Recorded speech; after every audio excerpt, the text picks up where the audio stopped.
Kim Chu and Mr. Paulo Avellino. Totoo nga ba no ang issue patungkol po sa mga balitang nagli-live-in di umano itong si Paulo at si Kim sa iisang kondo, no? So yun ang ating pag-uusapan.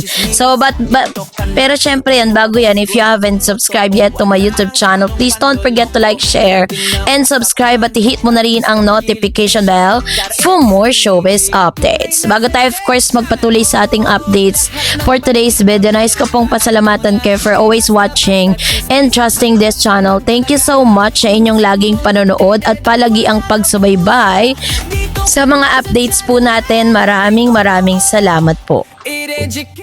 At ngayon, ito na, pag-usapan natin kasi patuloy pong umaani ng matinding atensyon ang tambalang Kim Chu at Paulo Avellino na mas kilala bilang Kim Pao. Sa kasalukuyan kasi, hindi lamang chemistry sa telebisyon at pelikula ang pinag-uusapan, kundi maging umano'y mga personal na kaganapan sa kanilang buhay. Kamakailan lamang ay naging laman ng entertainment, no? Headlines ang balitang may pinagbibiling bahay umano ang isang aktres at may usap-usapan na paghahati raw sa kondo ni na Kim Chu at Paulo Avellino. Kasabay nito, umani rin ng papuri ang Kim Pao fandom matapos magsagawa ng isang outreach program para sa mga tricycle drivers na apektado ng presyo ng gasolina at bilihin. So yung dalawang balitang ito ay talaga namang nagkabigay ng magkaibang mukha ng Kim Pao phenomenon. Una, ang walang tigil na intriga at spekulasyon tungkol sa kanilang relasyon, at ikalawa, ang positibong impluwensya ng fandom culture pagtulong sa komunidad. Ang patuloy na paglakas ng Kim Pao tandem mula na panungunang magsama sina Kim Chu at Paulo Avellino ay proyekto na mabilis na lumakas ang kanilang fandom. Maraming manonood ang nakapansin ng natural na chemistry ng dalawa dahilan upang magkaroon sila ng loyal fanbase. Hindi rin inaasahan ng marami na magiging ganoon kalakas ang suporta sa kanila ng tandem dahil magkaiba yung image nilang dalawa. Si Kim ay matagal nang kilala bilang Chinita Princess, while ito naman pong si Mr. Paulo Avellino ay mas kilala bilang isang talaga namang seryoso at intense sa kanyang acting roles. Ngunit, syempre, nang magsama sila sa mga romantic projects, tila nag-click ang kanilang personalidad. Unti-unti na rin naging aktibo ang fans ng social media, lalo na sa X, Facebook, TikTok at YouTube. Sa paglipas din ng panahon, hindi na lamang basta love team ang tingin ng fan sa Kim Pao. Para sa marami, isa na itong comfort faring dahil sa pagiging natural, relax at hindi pilit na kanilang samahan. So, dahil po dito, dahil sa pagiging relevant po nila, sikat, no? Dahil masasabi natin talaga na marami na rin talagang napatunayan si Kim at Paulo pagdating sa industriya. Kaya naman hindi rin sila nilulubayan ng intriga. May mga chismis kasi at pinakamainit na usapin ngayon kamakailan lamang na lumabas tungkol sa umano'y condo arrangement ni na Kim at Paulo. Ayon po sa mga entertainment rumors at online discussion, may mga spekulasyong may condominium property na inuugnay sa dalawa.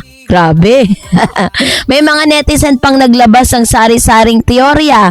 May nagsasabing magkasama umano sila sa kondo, may nagsasabing may investment property sila, habang ang iba naman ay naniniwalang simpleng chismis lamang ito ng fandom at entertainment circles. Hindi rin nakatulong na may ilang entertainment channels at vloggers na naglabas ng content issue hinggil sa umano'y property issue ng dalawa. Kasabay nito, lumutang pa ang mga balitang may bahay umano na binibenta ang isang aktres dahilan upang mas lalong pagdugtong-dugtongin ng netizen ng iba't ibang impormasyon. Gayunpaman, mahalagang tandaan na hanggang ngayon ay wala pang official na confirmation mula kina Kim at Paulo tungkol sa tunay na estado ng kanilang relasyon o sa mga property rumors na ibinabato sa kanila. Bakit kasi talagang masasabi mong malakas yung public interest nila, 'di ba? Kasi syempre hindi rin po maikakaila na malakas talaga yung kanilang public interest sa Kim Pao dahil yung kakaibang dynamics ng kanilang tambalan, 'di ba? So kaya naman talagang masasabi mo na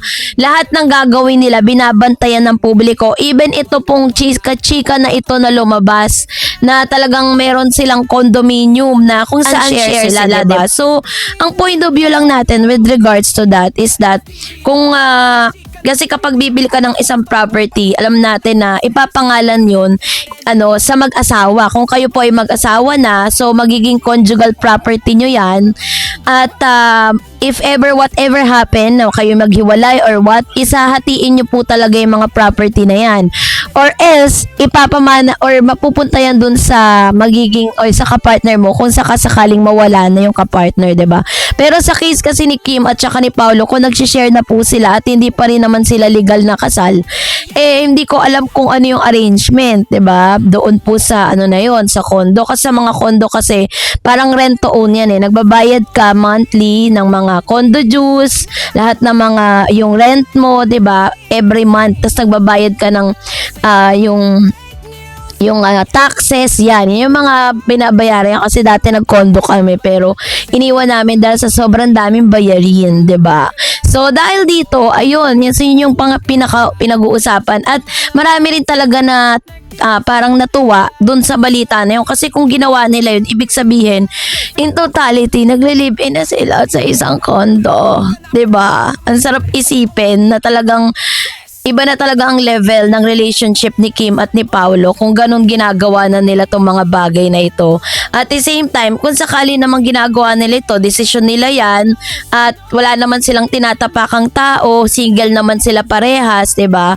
Kung sakaling ginagawa nila yan in real life, wala namang masama. Wala ko tayo nakikitang masama, wala silang inaagrabyado, 'di ba? As long as na talagang nababayaran nila ng tama yung kondo, 'di ba? Yun naman po yun Pero alam niyo po ba, bukod po sa balitang yan, talagang nagkaroon din po ng isa sa mga headlines patungkol po dun sa influence ni Miss Kim Chiu kasi meron pong mga usap-usapan dito na parang yung Kim Pao fandom po is nag-ambag-ambag sila ng pera nila. Yung mga Kim Pao fandoms ay nag-shell out ng kanilang mga pera para makaipon sila ng fund maipapantulong dun sa mga tricycle drivers na nabigyan ng 2 kilong bigas or 200 pesos na panggas. Ayon sa ulat, may 100 tricycle drivers. Kung 200 pesos per so nasa yun, 200,000, 'di ba? Kasi 100 katao na tricycle drivers for tricycles is 200 pesos. So ibig sabihin, yun po ay 200,000 kasi dodoblin mo. So yung proyekto ay sinagawa bilang bahagi ng birthday celebration ni na Kim Chiu at Paolo Avellino. At ayon pa sa fan group, nais silang ibahagi ang inspirasyong natanggap nila mula sa kanilang iniidolo. Sa halip na puro online fangirling lamang, pinili nilang nilang gamitin ang kanilang influence, yung kanilang fandom para talagang maibahagi bilang inspirasyon doon po sa ginawa po ni Kim. If you remember nung birthday niya, 'di ba? Parang naganap siya ng mga tricycle drivers na matutulungan niya, binigyan niya po ng grocery, binigyan niya ng pera, ng panggas, ginasa niya. So ganun siya nag-pay out or parang ganun siya nag-shell out ng kanya pong sariling pera para itulong dahil sa kasagsagan nga ng pagtaas ng presyo ng gasolina. Kaya naman talagang sobrang saludo po tayo sa mga Kim Pao fandom na hindi lang basta humahanga sa artista but tumutulong din sa mga komunidad. At sa issue naman ng pagkakaroon nila ng condo, sharing condo, ay naku, talagang tayo dyan, happy tayo na to hear those words. Ibig sabihin lang yan, ngayon pa lang kinikilala na nila deeply yung isa't isa para at least, di ba, pag talagang kinasal na sila, o sila na talaga endgame, hindi na ganong kalaki yung kanilang adjustment na gagawin. So, kayo po, anong niyong saloobin patungkol dito? Mag-comment kayo sa comment section. And that's it for today. For more videos and updates, please don't forget to like and subscribe. And please don't forget to follow my Facebook page, DarEds TV, and DarEds channel. God bless everyone!